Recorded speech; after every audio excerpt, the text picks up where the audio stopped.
ఓం శాంతి. రామాయణంలోని ప్రతి పాత్రలో సుఖమయ జీవితానికి కావలసిన సుగుణాలు, కర్తవ్యాలు మరియు తొలగించుకోవలసిన అవగుణాలు, లోపాలు ప్రతిబింబిస్తాయి. పెద్దవారి మాటలను మనసా వాచా కర్మణ ఆచరించాలని రామాయణం తెలియజేస్తుంది. శ్రీరామచంద్రుని దివ్యమైన పాత్ర భర్త యొక్క కష్ట సుఖాలను పంచుకోవాలని తెలియజేస్తుంది.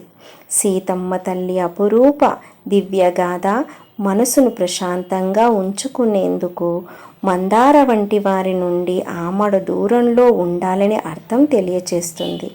శ్రీరాముడు ఆత్మరాముడైన శివపరమాత్ముడిని ఆరాధించిన శ్రీరామేశ్వరం ఇప్పటికీ భక్తులకు దర్శనీయ పుణ్యక్షేత్రంగా, అపురూపంగా మనోరాముని యొక్క స్మరణ అందరికీ ముక్తి, జీవన్ముక్తిని ప్రసాదిస్తుందని రామాయణం తెలియజేస్తుంది. ఓం శాంతి.